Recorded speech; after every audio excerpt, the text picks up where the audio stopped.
Hello everyone, welcome to this edition of We Are Not Entertained. I am the made man, Tommy Haley. As Brock said last week on BTT, I am doing this solo from now on, but if I need him on at any time, I can just see if he wants to be on. If not, that's fine.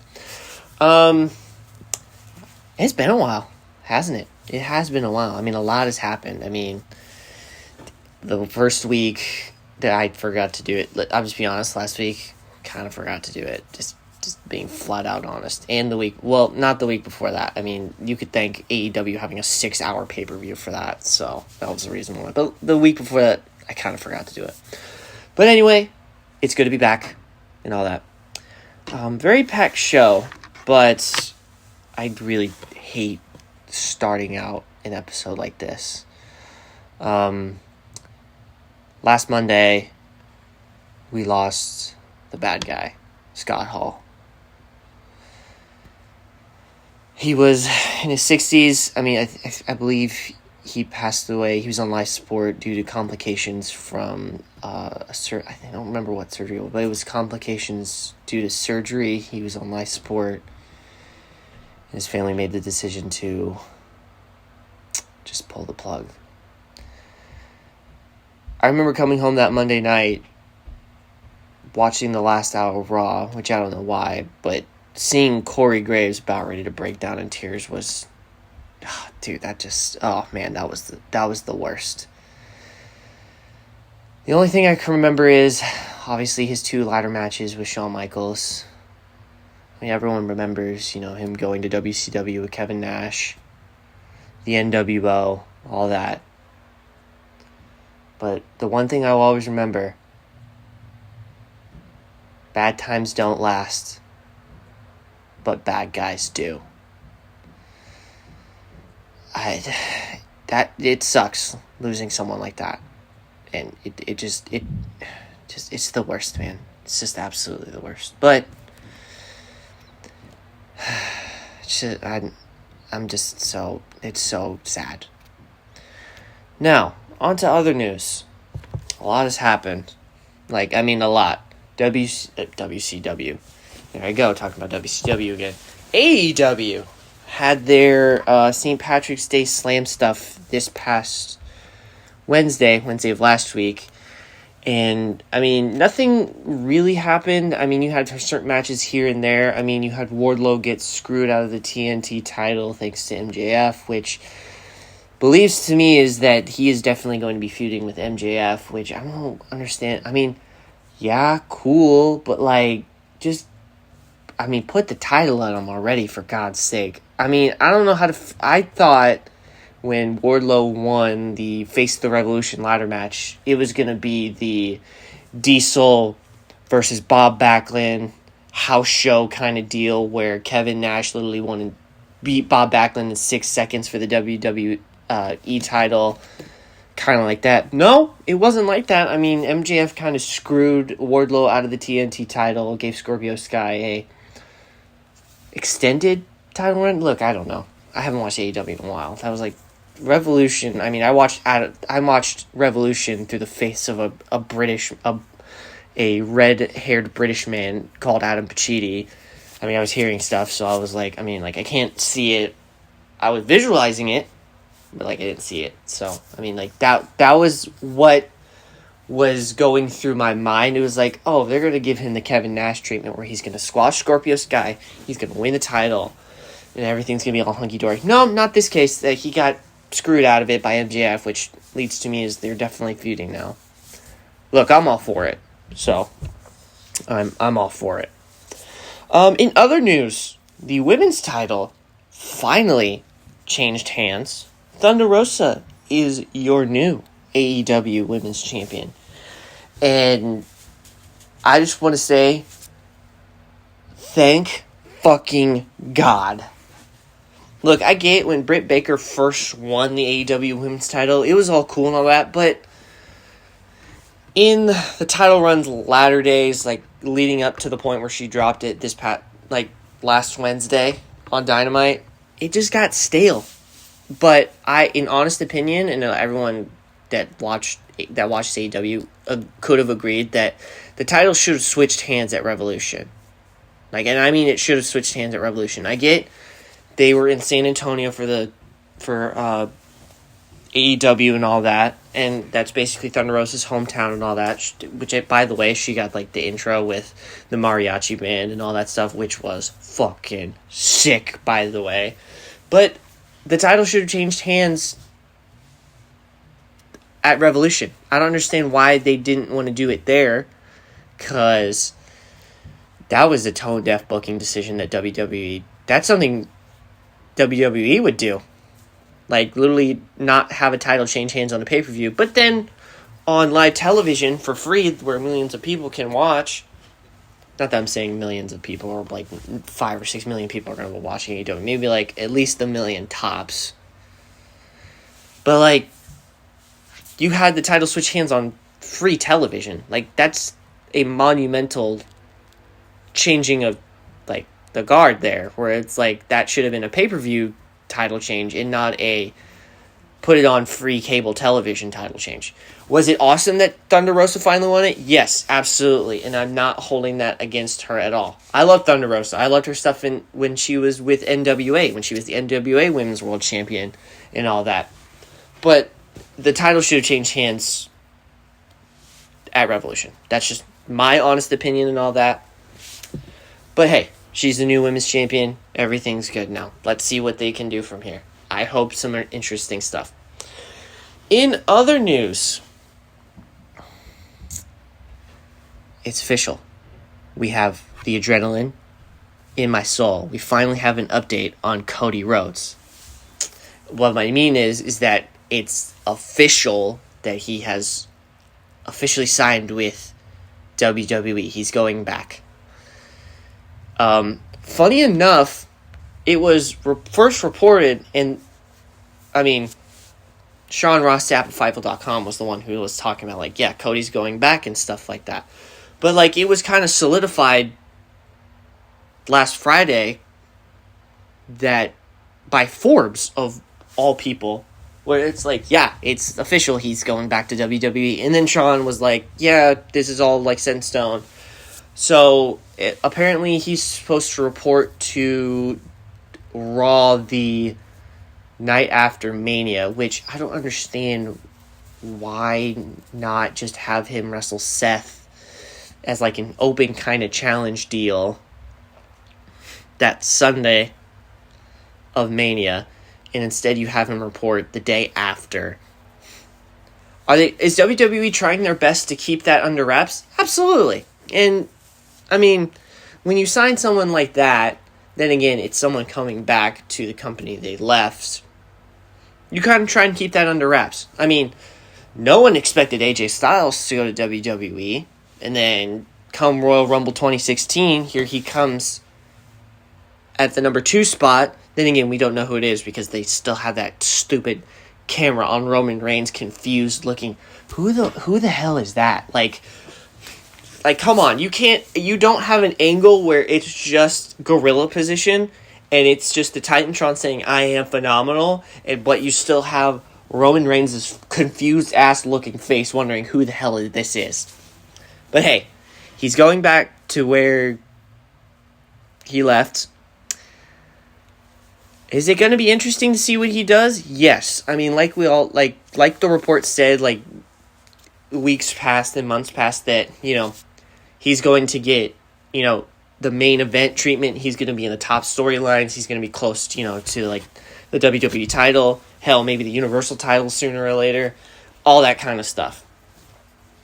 Speaking of Universal title, this past Friday on SmackDown, Brock Lesnar literally did pulled a thing out of Stone Cold's book.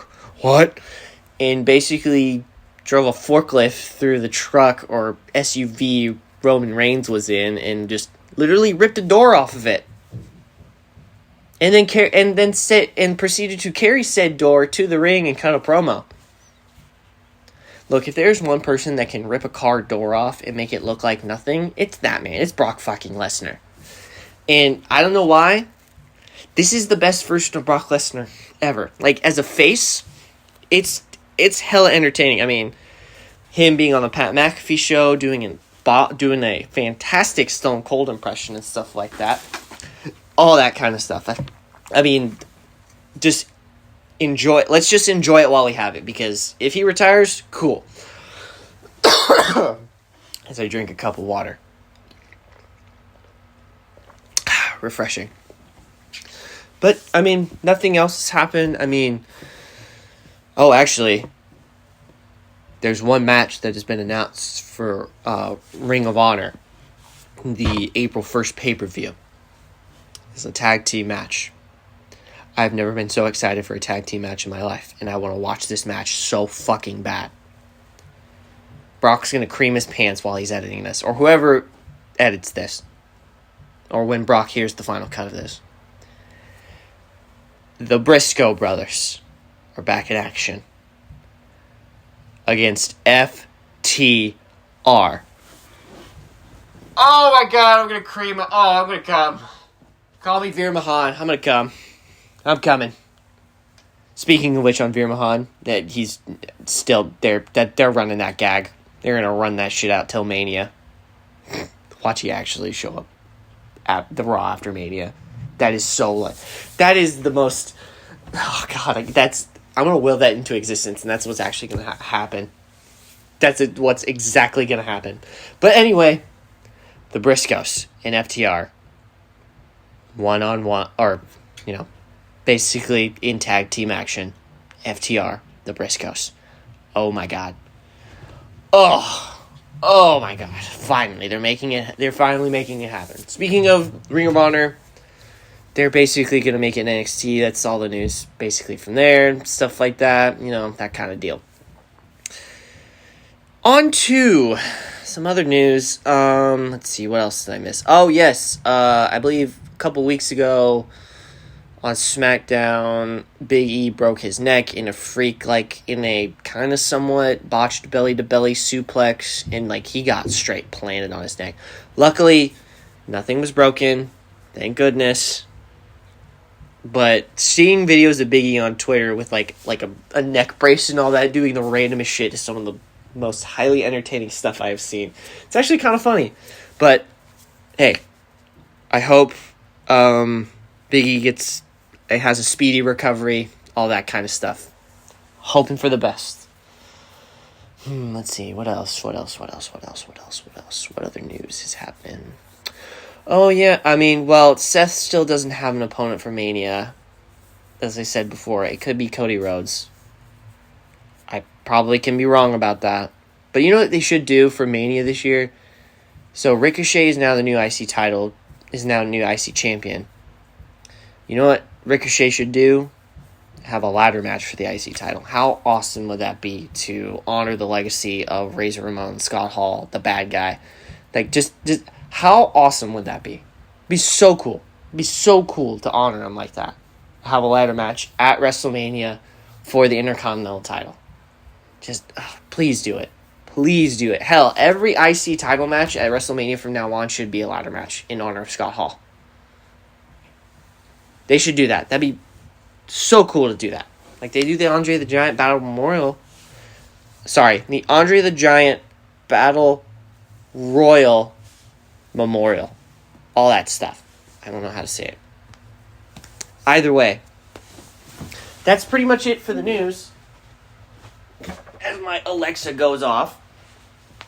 Now time for I'm still going to carry the torch and still do the reviews for WWE Superstars. I believe I am reviewing / watching the November 5th episode of Superstars.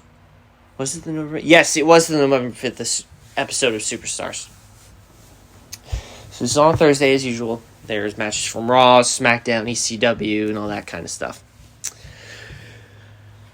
Again, as Superstars starts, they have the most ungodly amount of pyro you can possibly imagine. And I mean, why is my Alexa going off? Why? Why did it just go off now? What kind of... Last month, you ordered this thing on Amazon. Out of 1 of 5 stars, am I going to get, I don't know, but -2. Because that's how shit some matches for superstars are. Anyway, I'm getting sidetracked.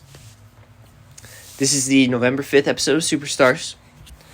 I do not have the rosters pulled up, but I believe there are certain roster changes. I don't remember. This is November 5th. This is kind of... ECW is doing its death walk right now before turning into a TV show and all that, so there's barely anyone there. Oh, yeah, no, wait, there is more news. William Regal is now with AEW, and Jeff Hardy is officially with AEW, so there's that. I remember watching Revolution and thinking, what the hell is William Regal doing there? I was like, huh? Excuse me? Then again, like, oh great, more ex-WWE talent. I mean, you could go to Impact and NWA, but, I mean, Tony Khan's paying him big bucks, probably. But yeah, Jeff Hardy, the Hardys. Speaking of the Hardys, the original Hardy Boys song is All Elite because AEW got the copyright stuff, got the rights to use that song. Speaking of, hold on, I want to talk about Jeff Hardy for a second because it was amazing how he debuted. My man's brother is getting attacked by Andrade and then all that stuff from the Hardy, family, the HFO or whatever. It's like the Andrade, it's the AFO or something like that. I don't remember what it's called now. Either way, Jeff Hardy, or Matt is getting like beat up, getting the shit kicked out of him and all that kind of stuff. And then here comes Jeff Hardy literally doing the hand things and like doing his like thing when he's at the entrance. It's like he's doing it like mid-run. I'm like, leave it to Jeff Hardy to do something like that, which is like which was hilarious at the time. It's like, yeah, let me do some dance moves. It's my brother's getting the shit kicked in him, that kind of deal, which is hilarious. But yeah, I mean, like that's really cool. I mean, I don't know what they'll do with Jeff Hardy, all that kind of stuff. I really don't know. But hey, it's really cool to see that, Jeff Hardy looks like he's happy, he's refreshed, all that kind of stuff with AEW, and refreshed with AEW, which is really cool. Back to Superstars. I don't have the rosters pulled up. I really don't want to actually pull them up right now. Probably nothing has changed. But I believe the Raw segments were filmed in Providence. I don't remember where SmackDown was recorded or ECW at that matter. I think they were also filmed in Providence. I don't remember. I don't know. So this is the lead up to Survivor Series. And I'll actually go through that card in a moment. But we first start off with, yet again, an ungodly amount of pyro. Which I didn't miss. I'm like, look, I love me some pyro, but like, the ungodly amount of pyro they start off with Superstars is some of the funniest stuff ever. Like, I don't understand why they do it. I get it's like to get the crowd revved up and all that. But for this episode, they literally open up with Santino Marella versus Chavo Guerrero. Let me take a drink of water. Of course, they talk about... Of course, Michael Cole had to remind me that Santino Marella has won the IC title twice at the time of this episode. I don't like to remember that, but for some reason, Michael Cole did. Those were some dark times when he was the IC title holder. Dark times. But then, yeah, I mean, then you have Chavo Guerrero and all that. I mean, it's Chavo Guerrero. I mean, you saw him if you watch his WCW stuff with, Rey Mysterio and all that, absolutely fantastic, high-paced luchador wrestling. But, I mean, for a 5-minute match, this felt like 5 years because of how slow it went with Santino. Leave it to a Canadian posing as an Italian to have like a 5-minute match with one of the greatest wrestling families ever. But, I mean, also, I forget, this is when DX was back, and I guess they sued Hornswoggle, or they sent a cease and desist to stop using the DX stuff from Hornswoggle. I don't remember. This was 2009. This was like this was just the PG era DX, not the DX, everyone knows with like, Shawn Michaels being Shawn Michaels in the 90s and all that kind of stuff. But yeah, I don't remember. Like, they said suit or something like that. And then they said tickets go on sale for WrestleMania 26. It's like 26 years of this. I'm like, well, technically it's 25.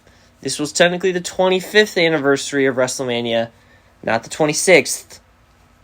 Because 25 was 24. It's really confusing. Don't ask.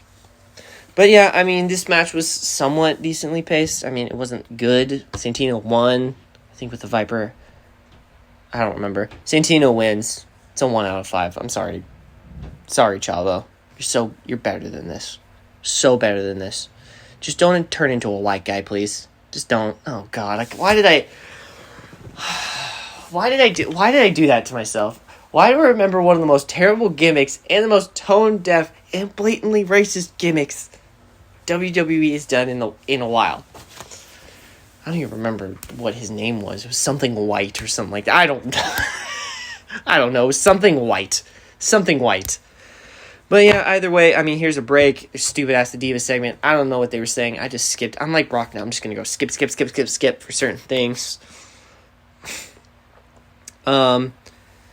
Next we have Jack Swagger going up against Primo. I really don't have any notes from this match. It's just a 3-minute squash match for Jack Swagger to get over. It's pretty much what it is. So, yeah. I mean, I didn't even give it a rating. That's how much of a squash match it was. It was a squash match out of 5. It was a Jack Swagger out of 5. So, I don't know what number that is, but it's very low. Very low. Also, completely forgot this was during the Raw guest host phase. And the person that was guest hosting, I guess, this past Monday, whatever, the October, I don't know what day it was they did Raw. Ozzy Osbourne was guest host, and I don't remember what he did on this episode. I remember it, but the promo video they showed was him doing the America's Got Talent thing, because I completely forgot that he was, a host or judge, whatever the hell. I don't watch shows like that because they're stupid. Yeah, they're stupid. But yeah, I mean, he was with his wife there. I don't know why, but when I first heard all aboard and him laughing and all that, I immediately thought, I don't know why, and I hate myself for doing this, I immediately wrote down Alice Cooper. I don't know why I did that. I honestly don't know why I did that at all. And I feel so stupid for doing that. And I feel stupid for saying this as I'm standing up while I'm saying this. I feel so stupid saying that. How do you mix up Alice Cooper and Ozzy Osbourne? I don't understand how I mixed those two up. They're two completely different people. Probably because they both did rock and roll and stuff like that. I don't know. I just felt so dumb for saying that stuff. Either way, it does that and more stuff, and the don't try this at home kind of stuff. John Cena literally having a seizure as he's literally planted into a pole light, in a floodlight, which I always laugh at. I don't know why. I always find that hilarious. The don't try this stuff at home. I'm definitely going to try that stuff at home. But the next thing is the ECW segment of Superstars, which the match today we had was Paul Burchill and Tyler Rex. Now, I'd like to take note, this is 2009. So this is Paul Burchill with his sister. Or, not his sister, his girlfriend. No, wait, it's his sister. It's definitely not his girlfriend. Although it is implied that, they did something.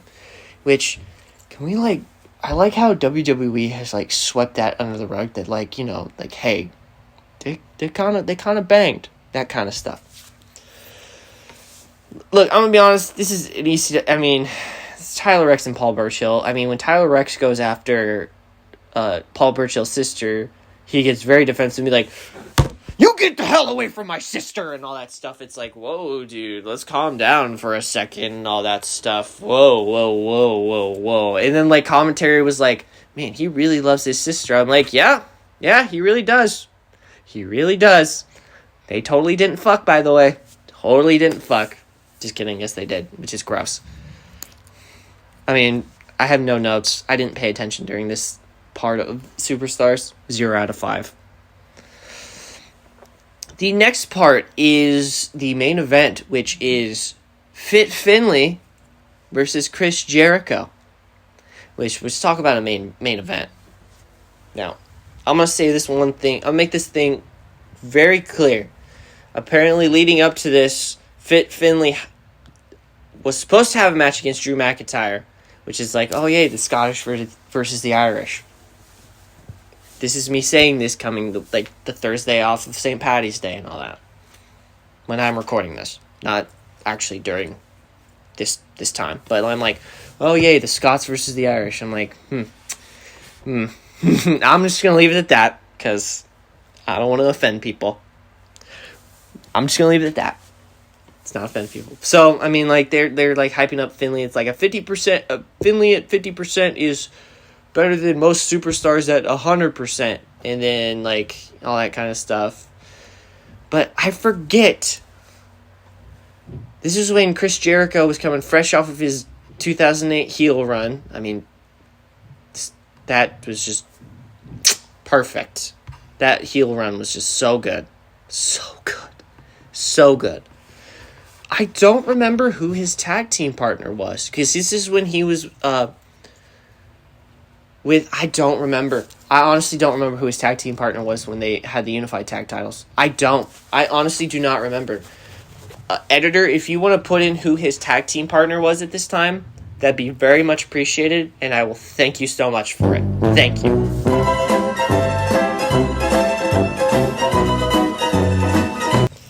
But yeah, it's Fit Finlay versus Chris Jericho. I feel like, I don't know why, I said this to myself, I'm like, I feel like this match happened on Nitro in the 90s at some time.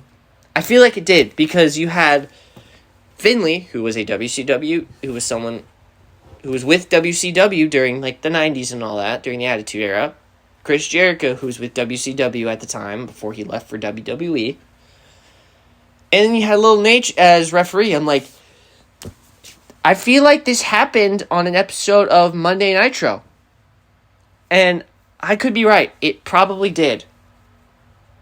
Probably did.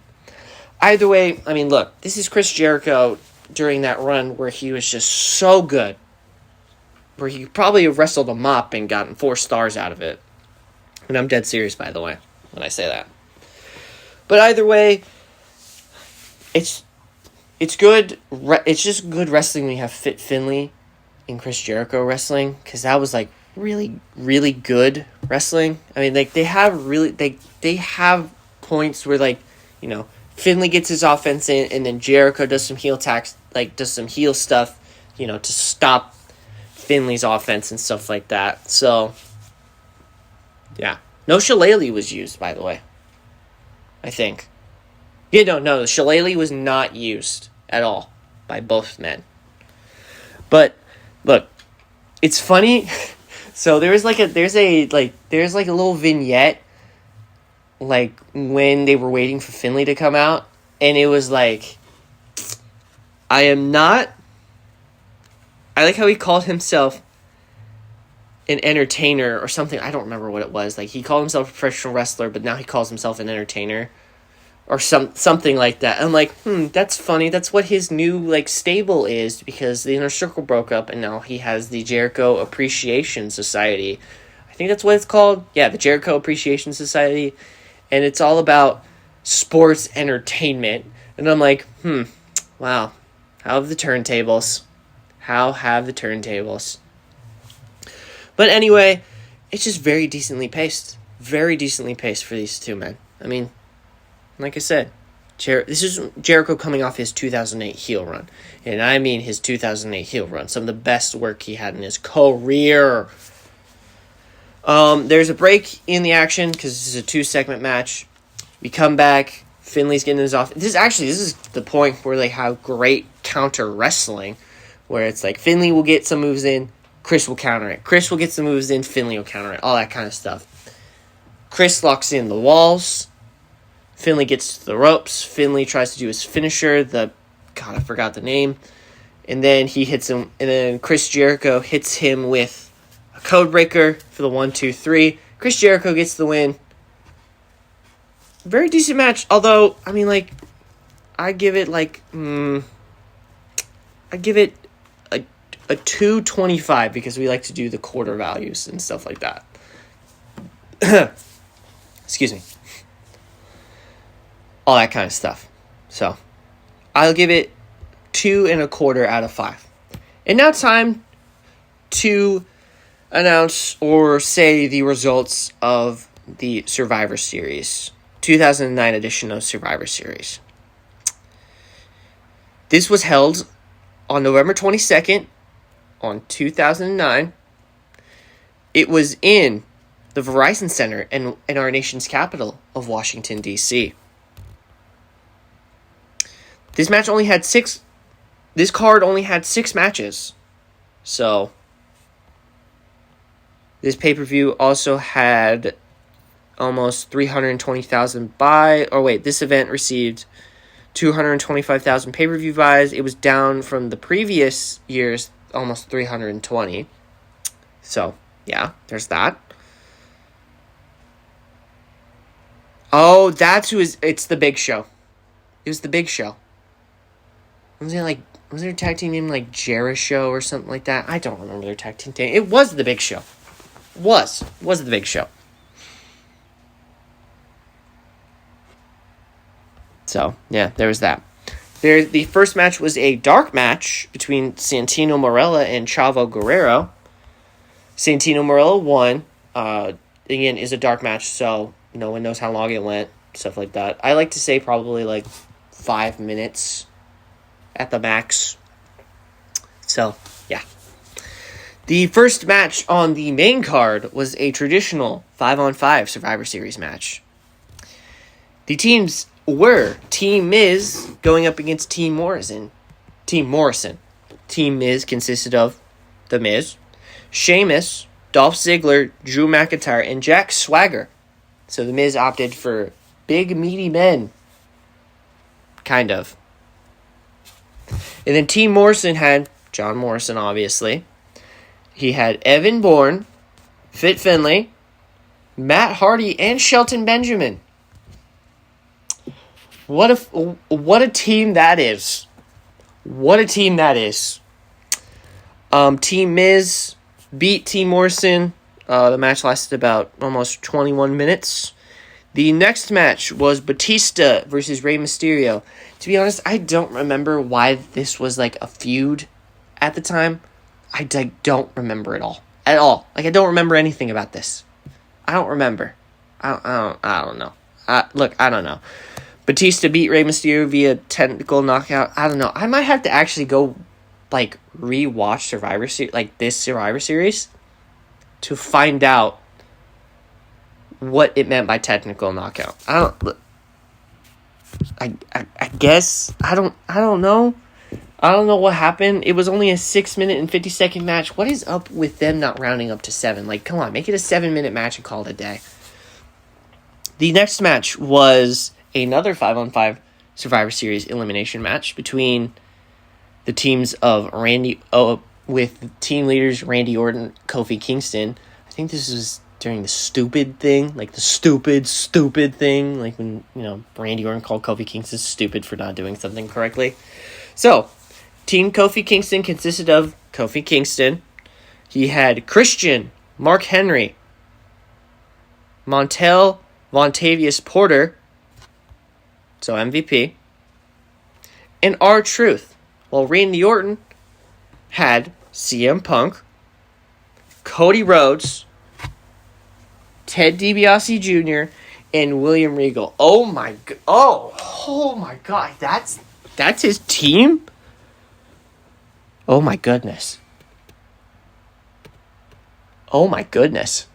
What a 5-man group that is.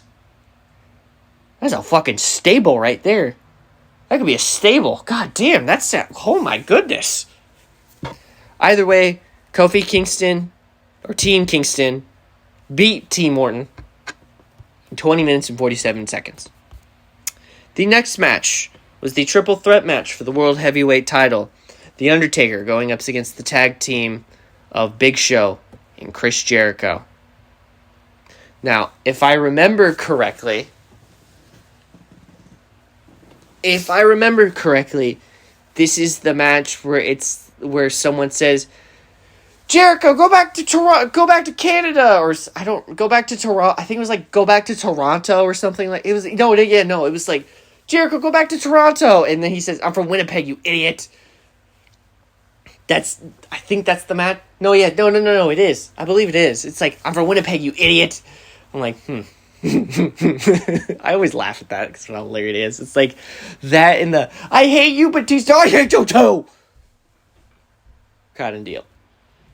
But anyway, Undertaker retained 13 minutes and 37 seconds for this match. I think it was good. I don't remember. It's been a while since I've sat down and watched the Survivor Series pay-per-view. I take that back. It was 2003, a couple months ago I watched. Perfect. The next match was the women's 5-on-5 Survivor Series match of Team Mickey and Team Michelle McCool. Team Mickey consisted of Eve Torres, Gail Kim, Kelly, and Melina, and then team leader Mickie James, going up against Michelle McCool's team, which consisted of Alicia Fox, Beth Phoenix, Jillian Hall, and Layla. Team Mickey got the win over Team Michelle, 10 minutes and 38 seconds, which for a 5-on-5 Survivor Series women's match, that's like 60 minutes.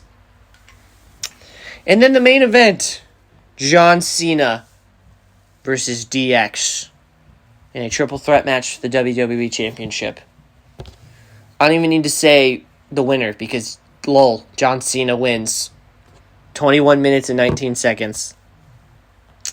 So those Survivor Series matches, the survivors for the first one were Drew McIntyre, The Miz, and Sheamus. Those were the survivors in the first one.